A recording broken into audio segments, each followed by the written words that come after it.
tous et à toutes, je suis content de vous retrouver pour ce nouveau podcast où je vais parler aujourd'hui de l'informatique et de nos problèmes de virus. Il faut savoir, c'est que si tu ne protèges pas ton ordinateur, désolé, il va être soumis à des virus. Les virus, ce sont des micro-programmes qui viennent infecter ton PC dans le but de te le détruire.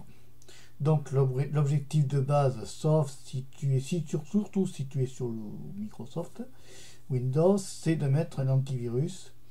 Moi je conseille plutôt de mettre un pare-feu sur ton ordinateur qui est avant l'antivirus, c'est-à-dire il existe des pare-feux matériels qu'on peut trouver sur internet ou ailleurs, qui permettent de bloquer, si tu veux, l'entrée. C'est une barrière comme ça, tu vois.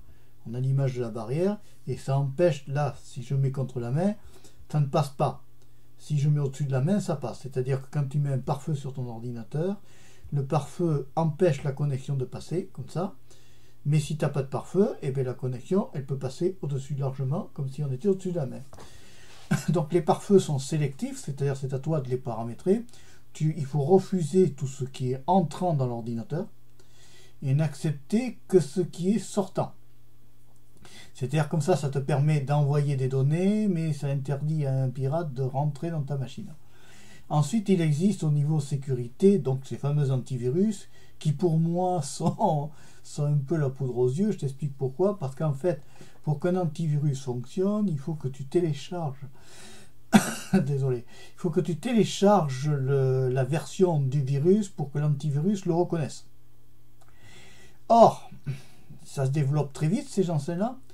Et conclusion, quand tu as téléchargé, le temps de téléchargement, ça ne te garantit pas d'être infecté.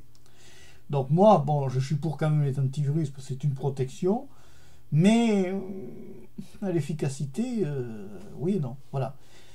Ensuite, il existe donc les pare-feux, ça c'est les pare-feux matériels, les pare-feux logiciels, c'est-à-dire si tu as comme moi un système Linux, il y a à l'intérieur un pare-feu qui est fourni, ou pareil, tu bloques les connexions entrantes. Alors là, c'est valable, parce qu'on bloque vraiment une connexion.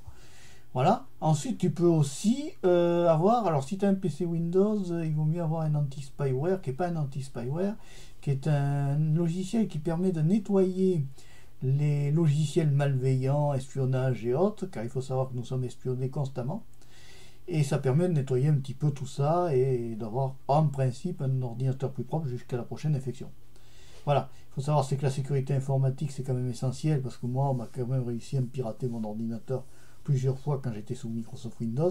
C'est ce qui a fait que j'ai lâché complètement le système d'exploitation Windows pour du Linux parce que j'ai estimé que Linux était plus sécurisé. Hein.